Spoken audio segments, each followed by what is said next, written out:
Now, in case anyone's wondering, and I know you're not,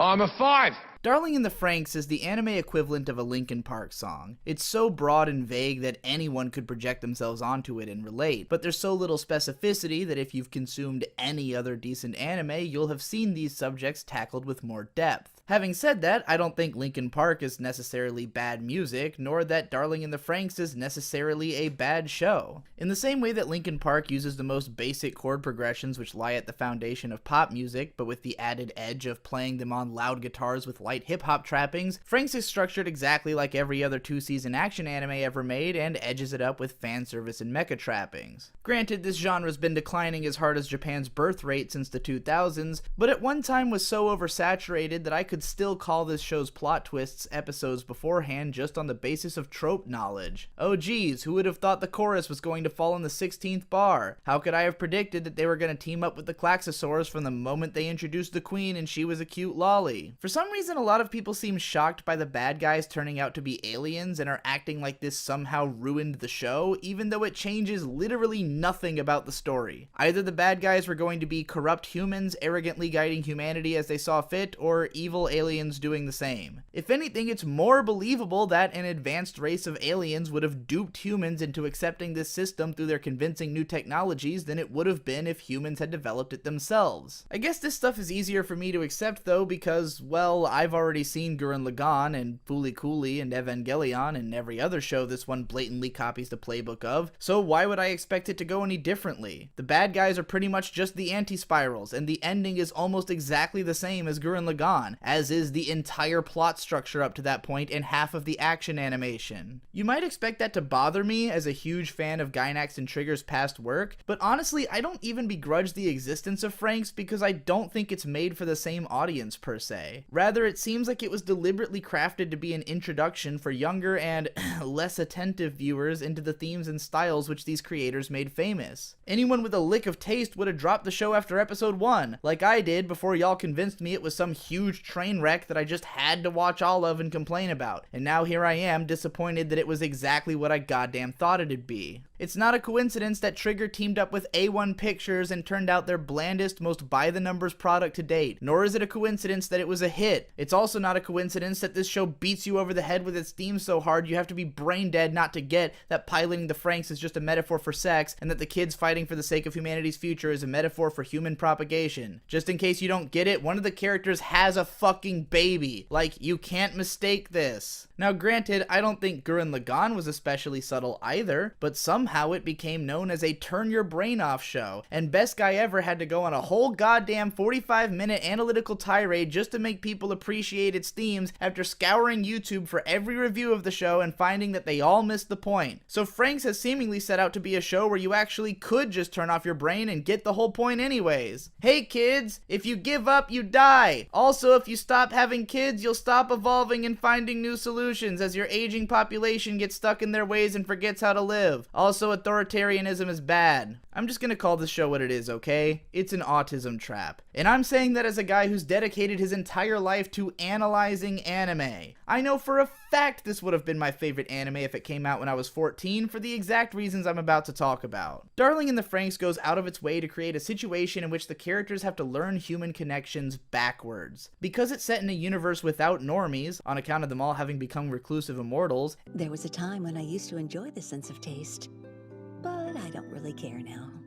As long as my body gets the nutrition it needs, I'm quite content. And because our main cast is an experimental group allowed to have original ideas with fewer limitations within the rules of the system, they have to discover the most basic understanding of socialization and what it means to form a community, shit that's probably obvious to most people in real life, as young adults. Fuck it, let's resurrect my decade-old blog series, Diary of an Anime Lived. When I was a little kid, my parents took me to the doctor because they thought I might be autistic, on account of the fact I spent all my time lining up toy cars from biggest to smallest and vice versa. The doctor told told my parents I was not autistic, but in fact a genius, which is the luckiest thing that ever happened to me, because in truth, there's not much of a difference. If you can apply the obsessive, single-minded concentration that comes with autism to something which you can turn a profit from or inspire people with, then they'll call you a genius. If you end up applying it to Thomas the Tank Engine, though, you might have a harder time convincing anyone. Otaku and autism go hand in hand because obsession is what it means to be an otaku. I don't think our community needs to run away from this. There's nothing wrong with being autistic in a world where coders are the most sought-after professionals. Growing up not only thinking I was a genius, but having that idea constantly reinforced by the adults surrounding me, I had incredibly high expectations for myself to prove that genius by succeeding in school and inspiring my younger brothers. However, when I was moved to a more advanced school in the 3rd grade and found myself unable to perform at the level I could before, because school was no longer just something easy enough for me to breeze through without effort, it was a massive blow to my self-confidence, and things only got worse as I entered my teens, when not only were my grades still on the decline, but I couldn't make any friends, had let my brothers down plenty of times, and at a time when I felt like the only thing which could make me whole was to give myself over entirely to someone, anyone who could love me, I struggled to find someone I was compatible with, burning through brief flings on the internet while failing entirely to make connections offline. I thought for sure I was a forever alone virgin, so I turned to anime, a world in which the ideal girl for me always seemed to be falling from the sky. Iria no Sora UFO no Natsu and Eureka 7 offered glimpses of the love I was looking for in the same way that Franxx shows me something akin to the one I live with now, though only Evangelion told the story of how things actually went for me at the time and was the show I was obsessed with at Shinji's age. What kind of girl does a guy who thinks he's worthless and apologizes for even being around need? Someone who recognizes what's good about him as a matter of course and is very clear about what she wants from him. I've only dated 2 women in my life and both had to come on incredibly strong to get my attention. When they first revealed that 02 had burned through countless partners, I predicted we'd learn about some intense abuse she endured as a child, and that her inability to connect was from a powerful sense of otherness. That's because she's my type, and the kinds of things which she and Hiro experience over the course of the series were all familiar to me. Her attempts to scare him off because she thinks he'll make his life worse, his insistence that being able to protect her is the only thing which gives his life meaning in the first place, both of their reckless abandon in service of the other. This is my fiance and I to a T. There wasn't a single line of dialogue out of either character's mouth which I couldn't relate to in the entire show. But so what? I've watched thousands of anime, and I listen to music at nearly all times when I'm not watching shit, and the vast majority of it is stuff I relate to. Every day I probably hear 50 songs with lyrics I connect with in far deeper ways than I do with Darling in the Franxx. Linkin Park was my favorite band as a kid, but it wasn't until I was 14 that I started feeling like some of the songs on Meteora were literally about me. But of course they were. They're about everyone. That's the entire theory behind the band's songwriting, and it's the reason they're one of the best-selling rock acts of all time. The reason I love them so much is that I only knew like 5 bands at the time. Nowadays, I listen to shit like Sun Kill Moon, wherein a 50-year-old dude goes on 13-minute diatribes about the specific details of his day-to-day life, and shares emotional reactions to events so current that if you didn't live through them yourself, you probably have no idea what he's talking about. I connect with anime like Shirobako, which don't just pay visual homage to some classic anime, but literally feature dozens of famous anime staff as characters, while making reference to such a huge swath of anime history that you'd need to have seen hundreds of shows spanning the last 50 years and know their production histories to even recognize half of it. My point here is that I don't think there's anything wrong with Darling in the Franxx. The plot makes sense, the characters and their relationships follow solid emotional logic, the themes are timeless, the visuals are nice, the pacing is tolerable, it's just an anime. Watching it felt like reliving the base elements of every show I'd ever seen at the same time. If you found it to be obnoxious, obvious, boring, and intolerable, that's probably because you've seen more than 10 shows and aren't a child. Here's a tip.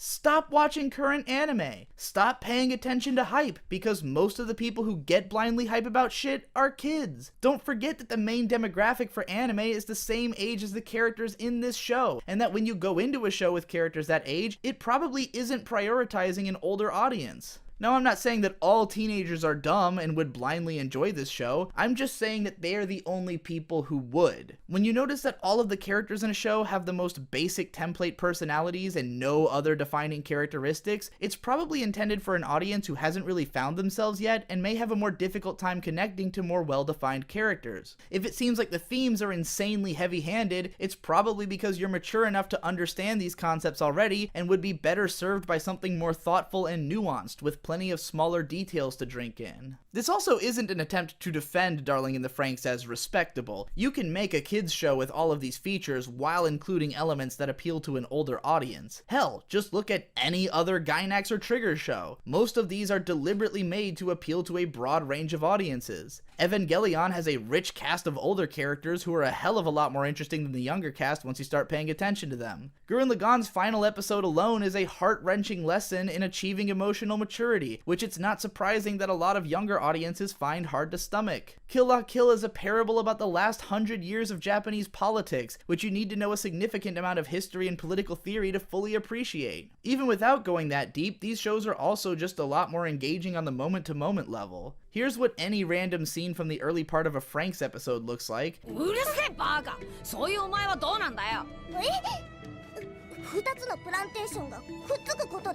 And here's what the same from a Little Witch Academia episode looks like.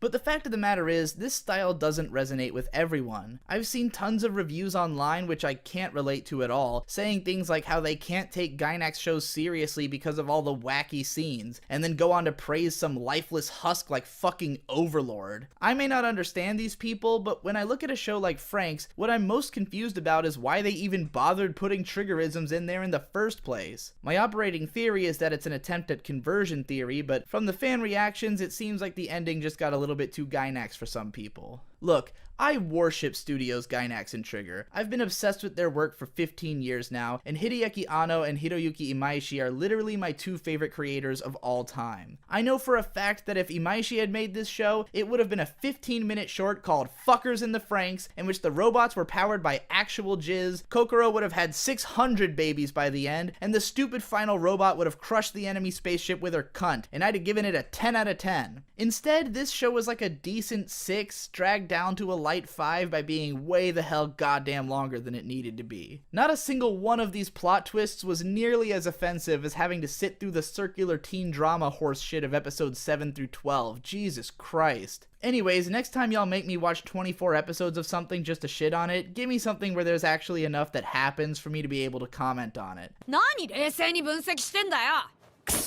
Until then, check out all my other shit in this playlist and support me on Patreon to help me make more. Thanks again for watching, and I'll see you in the next one.